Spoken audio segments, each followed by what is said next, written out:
Mistaking her silence for a broken spirit, the pack filled the great hall with cruel, echoing laughter. Yet Colette didn't run.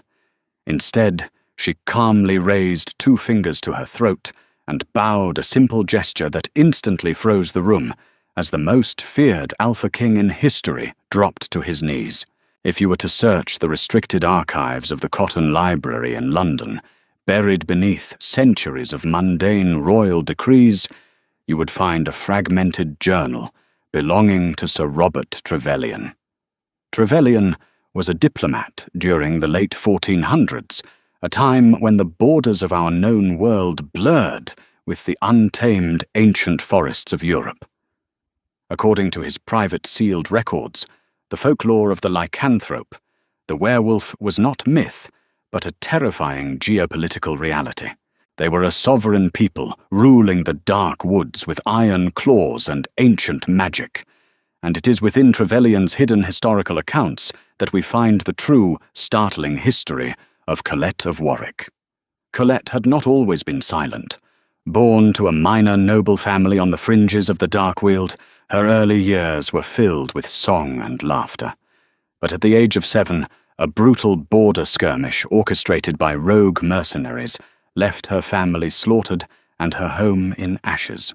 The trauma of that night locked her voice away behind a fortress of grief. She was taken in by her distant uncle, Lord Reginald of Castle Warwick, and his vicious wife, Lady Beatrice. To Lord Reginald, Colette was a political liability. To Lady Beatrice, she was an object of absolute scorn. Stripped of her noble titles, the young mute girl was relegated to the kitchens and the scullery. She scrubbed the cobblestone floors until her hands bled her only companions, the stray hounds that roamed the castle courtyards. While Beatrice's own daughter, the vain and cruel Cordelia, was draped in silk and velvet, Colette wore burlap and ash. For 10 years, Colette endured the relentless bullying. The dumb beast! Cordelia would sneer casually, kicking over a bucket of soapy water Colette had just drawn from the well. Perhaps if you barked, the stable boys would throw you a bone. Colette never fought back. She couldn't scream, she couldn't protest, and over time the castle residents mistook her silence for a severe lack of intelligence. They thought her mind was as broken as her voice box. But behind her quiet, observant eyes, Colette missed nothing. She possessed a fierce, quiet intelligence and a memory that retained everything she had ever seen or read in her father's library before it burned. The brutal monotony of Colette's life shattered in the autumn of 1488. The scattered werewolf clans of the Darkweald had for the first time in centuries united under a single terrifying ruler, Alpha King Conrad. Known as the Iron Wolf, Conrad was a warlord of unmatched ferocity and terrifying intellect. To prevent a total massacre of the human borderlands, the king of the realm ordered his northern lords to sign a treaty of appeasement with the lycanthropes. Lord Reginald received a missive sealed in black wax Alpha King Conrad, and his elite vanguard would be arriving at Castle Warwick to sign the accords. The castle was thrown into a frenzy of terrified preparation. The treaties dictated that the visiting Alpha must be treated with absolute reverence, and any insult would be met with an immediate bloody declaration of war. Lady Beatrice saw this not as a threat, but as an opportunity. The lycanthrope royalty were rumoured to possess unimaginable wealth caverns of gold and ancient jewels hoarded deep within the mountains. If Cordelia could catch the eye of one of the king's lieutenants, or even the Alpha King himself, their family's power would become absolute. "You will wear the crimson silk," Beatrice instructed her daughter, pacing the grand chambers. "These beasts are primal. They respond to strength, to blood colours, and to beauty. When the king arrives, you will be the first thing he sees." Down in the soot-stained kitchens, Colette was given her own orders. She was to serve the high table during the diplomatic banquet. Beatrice, ever malicious, knew that placing the mute, ragged girl near the terrifying wolves was a cruel joke. If the wolves grew violent, the worthless mute would be the first to be torn apart. As the sun dipped below the horizon, painting the sky in colours of bruised purple and violent orange, a profound, heavy silence fell over Castle Warwick. The ground began to tremble. From the edge of the ancient tree line, massive silhouettes emerged. They were men, but they moved with the predatory liquid grace of apex predators. Alpha King Conrad rode at the front on a massive destrier, though he looked as if he hardly needed the beast. He was a mountain of a man clad in dark furs and forged steel with eyes the colour of a winter storm. Beside him rode his second-in-command, Gideon, a scarred warrior whose gaze swept over the castle defences with undisguised contempt. Watching from the shadows of the scullery door, Colette felt a strange, inexplicable pull in her chest. While the rest of the human servants trembled and wept in terror, Colette felt a profound sense of calm wash over her. She recognized the aura of the wolves. It was wild, yes, but it was honest. It was a stark contrast to the deceitful, venomous air of her uncle's court. The great hall of Castle Warwick was suffocatingly hot, lit by hundreds of beeswax candles that cast flickering, monstrous shadows against the stone walls. The air was thick with the scent of roasted venison, spiced wine, and the sharp metallic tang of pure terror radiating from the human nobles. At the head table sat Lord Reginald, sweating profusely into his embroidered collar. To his right was Alpha King Conrad. Up close, the Alpha King was devastatingly intimidating. He possessed a raw, magnetic danger. He did not eat. He merely watched the room, his storm-grey eyes tracking every movement, missing nothing. He radiated an oppressive, dominant energy that made the very air feel heavy. Cordelia, draped in her scandalous crimson silk, was seated just down the table. She kept attempting to catch Conrad's eye, laughing too loudly at unfunny jests, leaning forward to display her assets. Conrad ignored her entirely, his jaw set in a hard, uncompromising line. To the wolves, her desperate display reeked of insecurity and weakness. Colette moved through the hall like a ghost. Dressed in a coarse, ill-fitting grey tunic that swallowed her delicate frame, she carried a massive silver pitcher of heavy spiced wine. She was exhausted, her arms trembling from the weight, but she kept her head down, strictly adhering to the servants' code of invisibility. As she approached the high table to refill Lord Reginald's goblet, the cruel dynamic of the castle decided to rear its ugly head. Cordelia, furious that the Alpha King was ignoring her, needed a target for her frustration. As Colette passed behind her chair, Cordelia subtly but viciously shot her foot out, hooking her heavy leather shoe directly around Colette's ankle. It happened in agonizing slow motion. Colette tripped. She tried to contort her body to save the pitcher to protect the royal guests, but the momentum was too great. She slammed hard into the stone floor, the silver pitcher clattering loudly. The rich, dark red wine splashed everywhere, narrowly missing Alpha King Conrad's boots, but thoroughly soaking the hem of his heavy fur cloak. A collective gasp sucked all the oxygen from the room. The music abruptly stopped. The guards reached for their swords. Gideon, the king's second-in-command, was on his feet in an instant, a low, guttural snarl vibrating from his chest. The insult was profound, a clumsy human staining the mantle of the sovereign. "You stupid, clumsy beast!" Lady Beatrice shrieked, breaking the silence as she desperately tried to distance her family from the servants' failure. Lord Reginald scrambled to his feet, his face pale. "Your Grace Alpha, Conrad, I beg 1,000 pardons. She is a half-wit. A mute, broken thing we kept out of pity. She has no voice, and even less sense. I will have her lashed and thrown in the dungeons immediately." Cordelia covered her mouth, feigning shock, but her eyes danced with malicious glee. "She is entirely useless, Your Grace. We can only apologize for the offense her mere existence brings."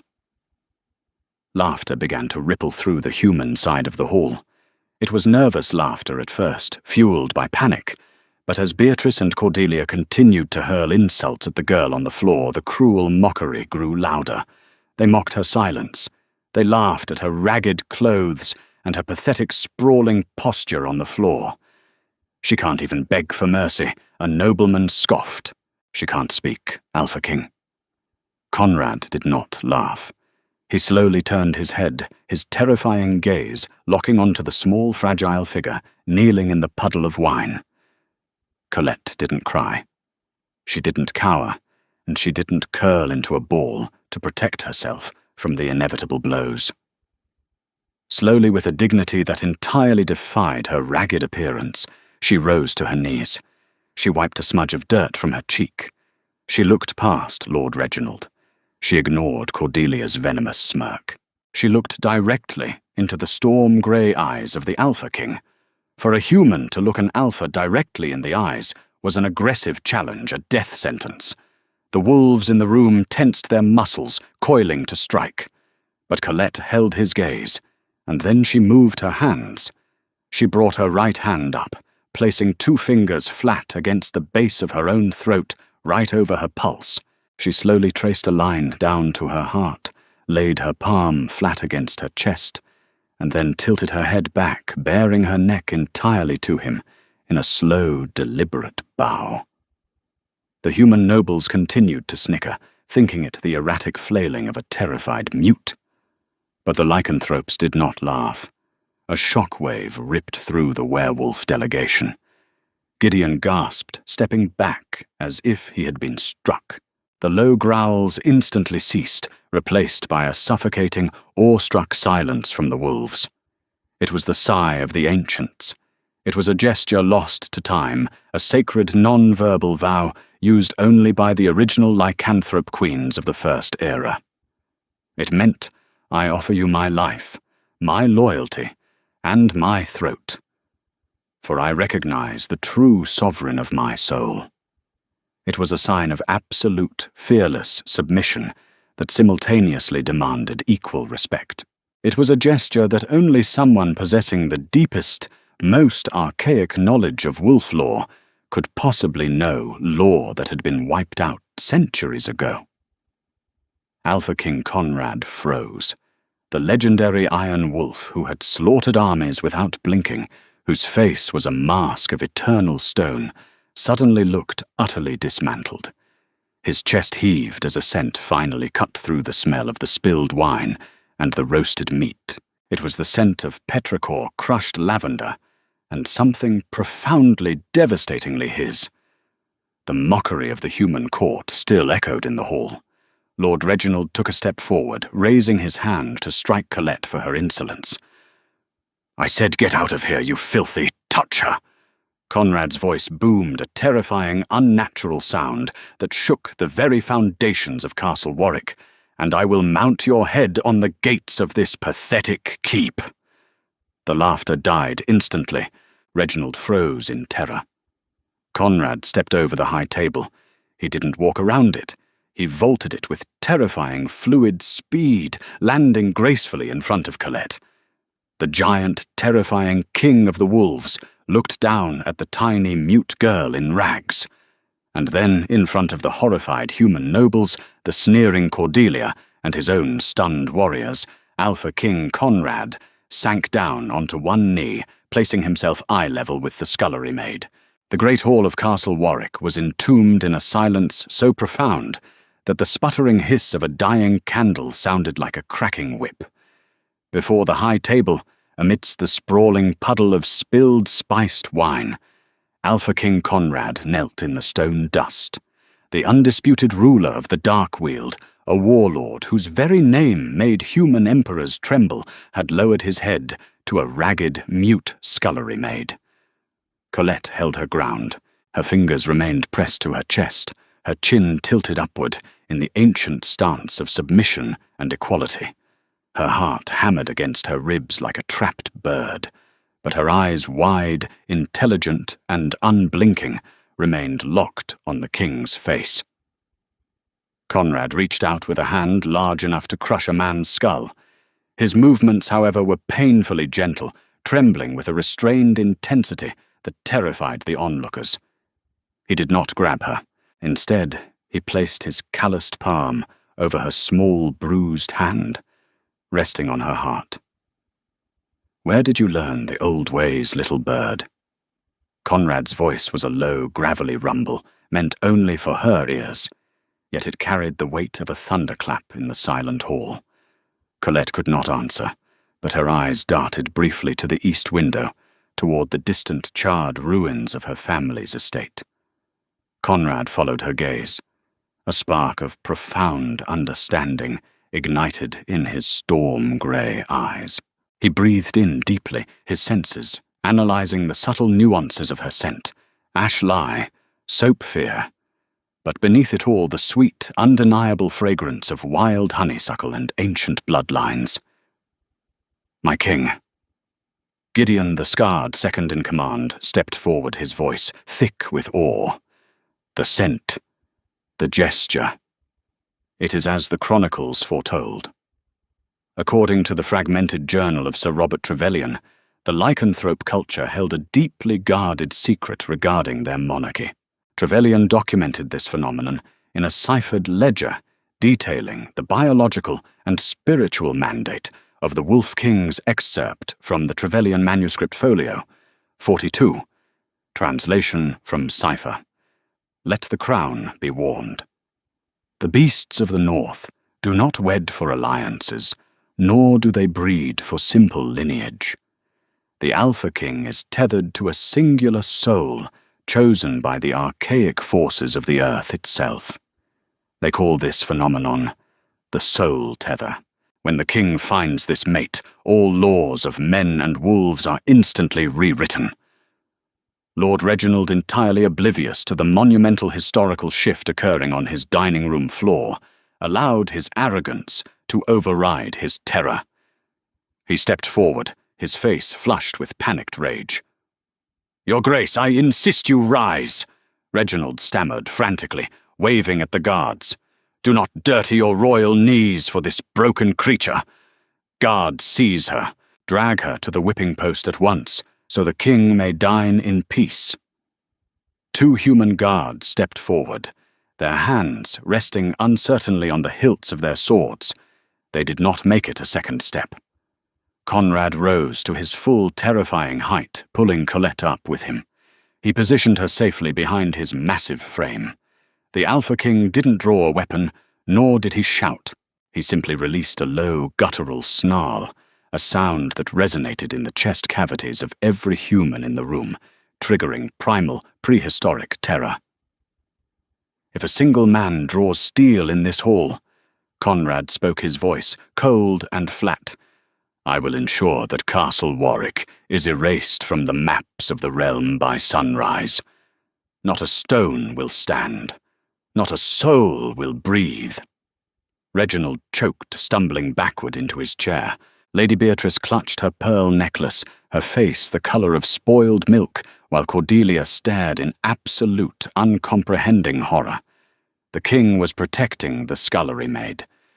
"She assaulted you, your Grace." Cordelia shrilled her desperation, breaking through her fear. "She is a mute, a half-wit, who ruins everything she touches." Conrad's gaze snapped to Cordelia. The raw menace in his eyes made the crimson-clad noblewoman shrink back. "She did not fall human. I saw your foot extend. I saw you attempt to humiliate what is mine." "What is mine?" The words echoed in the cavernous hall. Conrad turned back to Colette. He reached out gently, brushing a stray lock of soot-stained hair behind her ear. His thumb traced the sharp line of her jaw, lingering on the delicate skin of her throat, where she had made the ancient vow. "You called her a broken thing, Lord Reginald." Conrad addressed the high table without looking away from Colette. "You kept her in rags. You silenced her. But she possesses more nobility in her bruised hands than your entire wretched bloodline." Conrad turned, sweeping his heavy fur cloak around Colette's trembling shoulders. The cloak meant for a giant pooled around her feet, but it was incredibly warm, smelling of pine needles and safety. "The treaty is signed," Conrad declared, gesturing to Gideon, who unrolled a heavy parchment onto the wine-stained table and slammed a dagger through it, pinning it to the wood. "The border remains secure, but Castle Warwick is hereby stripped of its jurisdiction over the eastern forests, and I am claiming the ultimate tribute." "Tribute," Reginald gasped. "What tribute?" "Her," Conrad stated, wrapping a protective arm around Colette's waist. "She is the true mate of the Alpha King. She is the Queen of the Dark Weald, and she is leaving this foul place tonight." The transition from the ash-choked scullery of Warwick to the towering ancient fortress of the lycanthropes was a jarring paradigm shift for Colette. Built into the side of a massive mountain, the Wolf Keep was a marvel of rough-hewn stone, roaring hearths, and immense libraries filled with centuries of lost knowledge. Here Colette was not treated as a broken thing. The wolves revered her. Word had spread rapidly of the human girl who knew the sigh of the ancients, who had brought the Iron Wolf to his knees. Conrad was a revelation. The terrifying warlord was in the privacy of their chambers, endlessly patient and profoundly gentle. He understood that her silence was not a lack of intellect, but a fortress built from trauma. He did not pressure her to speak. Instead, he taught her the complex, non-verbal battle signals of his vanguard, and they developed a silent, fluid language of their own, a language of shared glances, specific touches, and written notes exchanged by firelight. Colette spent her days in the Keep's Grand Library, devouring historical texts, military treatises, and maps. Her sharp mind, dormant for 10 years under Lady Beatrice's cruelty, blossomed. She began attending Conrad's war councils. At first, the lycanthrope generals were skeptical of the silent human sitting beside their king.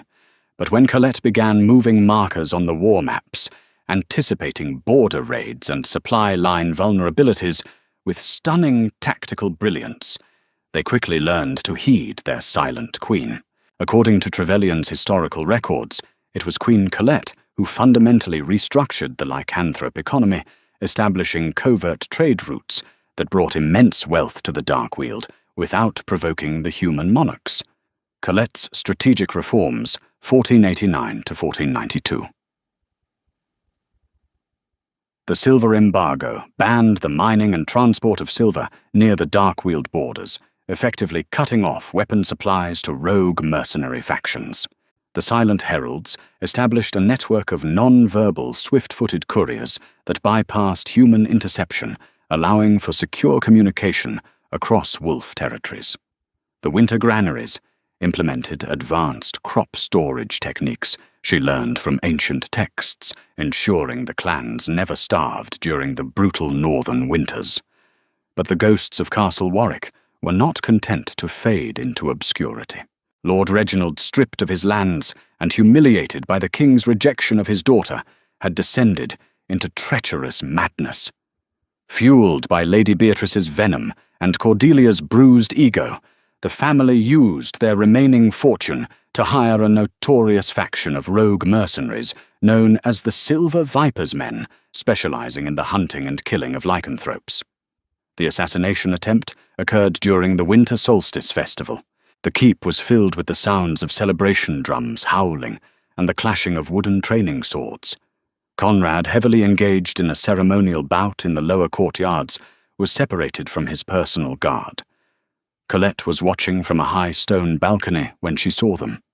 Moving through the shadows of the southern gatehouse were a dozen figures cloaked in grey, their weapons glinting with a sickly, pale light. Silver. She couldn't scream to warn him. Her vocal cords were paralyzed by the familiar icy grip of childhood trauma. Panic threatened to drown her, but the analytical mind of the Silent Queen took over. She analyzed the courtyard below. She saw the mercenaries converging on the archway where Conrad would exit. She saw the heavy iron portcullis suspended above that archway, controlled by a winch system on her balcony. Colette didn't hesitate. She grabbed a heavy iron candelabra, ignoring the burning wax spilling over her hands, and sprinted across the balcony. The two mercenaries guarding the winch never heard her coming. With a ferocity that would have made any wolf proud, she swung the candelabra, shattering the first man's knee, then driving the heavy base into the second man's temple. She threw herself at the winch mechanism. It was jammed with a heavy locking pin. Down below, the silver vipers stepped into the archway, raising heavy crossbows loaded with silver bolts, aiming directly at the doorway where Conrad was approaching, laughing with Gideon. Colette pulled at the iron pin. It wouldn't budge. Her hands were slick with blood and hot wax. She closed her eyes, and for the first time in a decade, she reached deep into the buried, locked cavern of her voice. She didn't find a scream of terror. She found a roar of absolute, unyielding defiance. Conrad. The sound tore from her throat, raw, gravelly, and piercing. It was a sound that shattered the 10-year silence, echoing across the snowy courtyard like a clarion call. Conrad froze. He knew that voice, even though he had never heard it. He threw himself backward, just as a volley of silver bolts tore through the air where his chest had been a fraction of a second prior. Colette, utilizing the burst of adrenaline, struck the locking pin with the base of the candelabra. The pin dislodged. The massive iron portcullis slammed downward with the force of a falling mountain, crushing the mercenary vanguard instantly and sealing the archway, cutting off the rest of the assassins from their target. The courtyard erupted into chaos. The wolf warriors alerted by the attack, and the sudden shocking sound of their queen's voice descended upon the remaining mercenaries with brutal, unparalleled savagery. Conrad didn't join the fray. He looked up, his storm-grey eyes locking onto the balcony. Colette stood there, her hands bleeding her chest, heaving, looking down at him. In a blur of motion, Conrad scaled the stone wall, hauling himself over the balcony ledge. He pulled her into his arms, burying his face in her neck, inhaling her scent to assure himself she was alive. "You spoke," he breathed, his voice thick with emotion, his hands trembling as he held her bruised hands. "My queen. You spoke." Colette looked up at the terrifying warlord who held her with such profound reverence. She swallowed hard, her throat burning like fire. She rasped, her voice quiet but incredibly steady. "I will not lose my family. Again."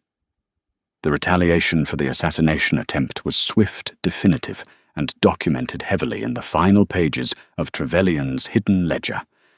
Alpha King Conrad didn't send an army. He went himself, accompanied by Gideon and his elite vanguard. They breached the gates of Castle Warwick before the human guards could even sound the alarm. Lord Reginald, Lady Beatrice, and Cordelia were dragged from their beds and brought to the very great hall where they had once mocked the mute scullery maid. They wept and pleaded for mercy, offering gold lands and titles. Conrad stood before them, his eyes glowing with the lethal golden light of his inner beast. "You sought to murder the sovereign of the Darkweald." Conrad spoke, his voice echoing in the terrified silence of the hall. "But your true crime was the torment of my queen. She has granted you a mercy I would not." From the shadows, Colette stepped forward. She was no longer dressed in ash and rags. She wore a gown of midnight blue velvet lined with silver fur, and a delicate crown of forged iron rested upon her head. The aura of quiet power she projected was absolute. She did not speak to them. She did not need to. Her silence, once a symbol of their oppression, was now the weapon of their absolute judgment. She handed Conrad a single piece of parchment, sealed with the crest of the lycanthrope monarchy. "By decree of Queen Colette," Conrad read, dropping the parchment at Reginald's trembling feet. "The House of Warwick is stripped of all titles, wealth, and lands. You are hereby banished to the outer wastes. If you ever set foot near the Darkweald, or any civilized territory, you will be hunted as prey." As the ruined family was dragged sobbing into the freezing night, Stripped of their finery and their pride, Colette stood by the roaring hearth. She placed her hand over her heart, feeling the steady, strong rhythm beneath her ribs. Sir Robert Trevelyan's Secret History concludes with a final fascinating observation about the reign of the Alpha King and the Scullery Maid. They called her the Silent Queen, not because she lacked a voice, but because she proved to the world that true power lies not in the volume of one's words, but in the weight of one's actions. She brought an era of peace to the borders, a golden age to the wolves, and she ruled the Iron King completely, without ever having to raise her voice. And that concludes the incredible tale of Queen Colette, the Silent Queen, who brought the Alpha King to his knees and forever changed the Darkweald. Her story proves that the deepest strength often resides in the quietest souls, and true power speaks through action, not volume. If you loved this thrilling werewolf romance show, your support, please like this video, share it with your fellow fantasy lovers, and subscribe to the channel for more epic untold stories and historical myths.